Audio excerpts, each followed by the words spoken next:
अब उसके आगे देखें तो मनुष्य का पूरा जीवन ही समाप्त हो जाता है।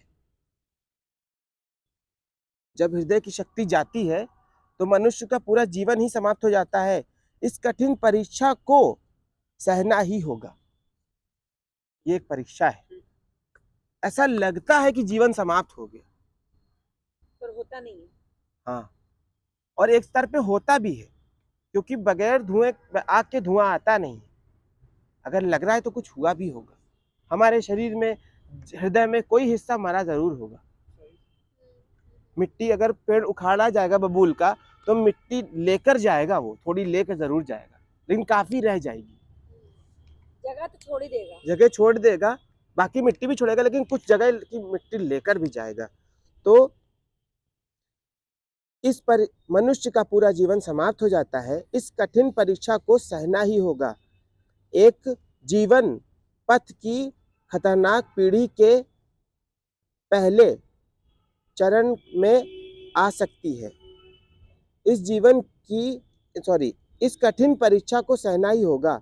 ये जीवन पथ के खतरनाक पीढ़ी के पहले चरण में आ सकती है। ये जीवन पथ के पहले चरण में आ सकती है, हाँ, शुरुआती दौर। तब भी बहुत सारे लोग डर जाते हैं ये स्टार्ट हाँ, करने से पहले। पेरेंट्स हाँ, बहुत डरते हैं हमारे बच्चे सब छोड़ ना दें, हाँ, वो वाला डर। जीवन खत्म हो जाए संन्यास से, इसलिए लोग डरते हैं खत्म हो जाएगा और सोचते हैं ये क्या है। जो खत्म है एक्चुअली शुरुआत वही है। हाँ, मृत्यु जीवन है कहते हैं नहीं, इसलिए। जो जिस चीज से हम डरते हैं वो माया, और जितनी भी चीजें, मतलब हम जब सोचते हैं ना कि ये तो सब खत्म होने वाला, तो एक्चुअली वहीं से हम शुरुआत कर रहे होते हैं। ये जीवन डर इस बात का लगता है कि हम उनका मोह छोड़ के पूरे संसार का मोह न करें। खतरनाक सीढ़ी के पहले, हाँ बिल्कुल सही, खतरनाक सीढ़ी के पहले चरण में आ सकती है। यही तो मोह है, यही महत्वाकांक्षा मिटाने की बात कर रही है। माँ बाप पालते भी इसीलिए है। हाँ हाँ हाँ, जिसके बच्चे नहीं होते तो उलाहना मिलती है कि सिक्योरिटी। यार तुम्हारे तो बच्चे नहीं है, तुम्हारा बुढ़ापे में क्या होगा। अब देखिए, मन जब हृदय का, आपने वहां तक सुना था ना कि हृदय का जब ये स्रोत खींचा जाता है तो हृदय की शक्ति खत्म हो जाती है। यहाँ तक सुना था आपने। मनुष्य का जीवन पूरी तरह समाप्त हो जाता है, उसके बाद है इस कठिन परीक्षा को सहना ही होगा। ये जीवन पथ के खतरनाक सीढ़ी के जीवन पथ के खतरनाक सीढ़ी के प्रथम चरण पर आ सकती है ये परीक्षा। ठीक है, जब सच्चा जीवन शुरू होगा किसी का तो उसे इस परीक्षा से गुजरना होगा। जब लगेगा कि बुराई का स्रोत तो हमने देखा और उसे उखाड़ा, और अब दिल जो है बेजान हो गया, ऐसा लग रहा है कि मर गया और पूरा जीवन समाप्त हो गया, ये सब लगेगा, और इस कठिन परीक्षा से को सहना ही होगा। इस उस जीवन के प्रथम चरण में आएगी, उसके बाद ये अंतिम चरण तक नहीं आ सकती।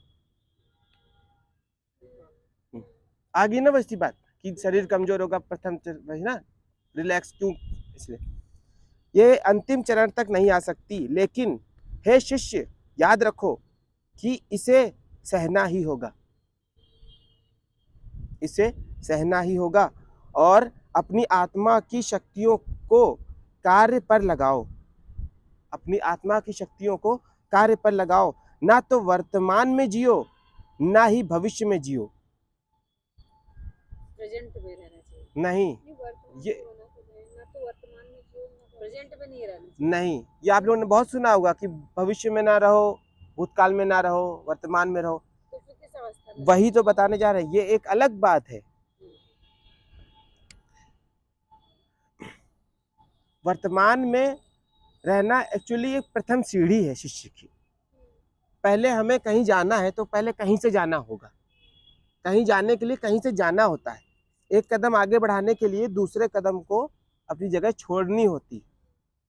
ठीक है, वैसे ही जिन्होंने हमसे ये बताया कि वर्तमान में रहो, वो वर्तमान के द्वार तक लाना चाह रहे थे ताकि उसमें प्रवेश करके किसी और द्वार तक आप पहुंचे, और वो द्वार सिर्फ वर्तमान में है, ना भविष्य में है और ना भूतकाल में है।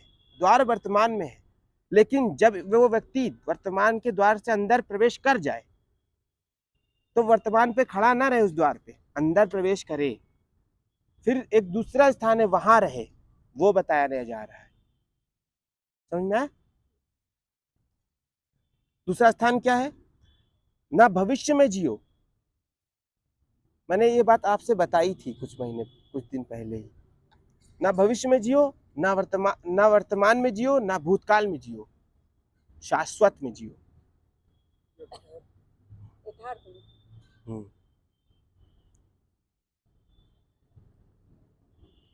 ये विशाल खरपतवार वहां नहीं पनप सकती।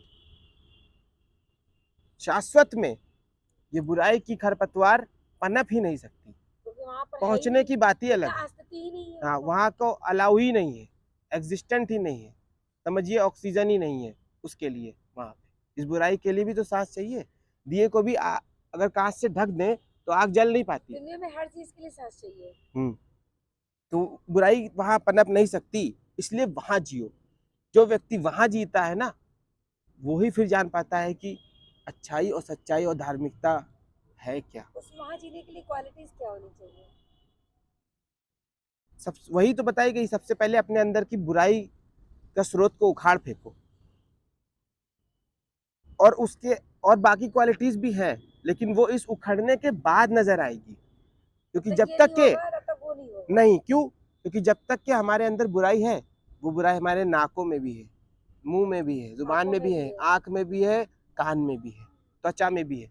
तो हम ना सुन पाएंगे, हमसे लाख ईश्वर स्वयं आके आपसे बता देंगे, कोई और आके बता देगा, अच्छे लाख गुरु आ जाएंगे, लेकिन जब तक कि ये बुराई ने हमें घेर रखा है, वो हमें छू नहीं पाएंगे।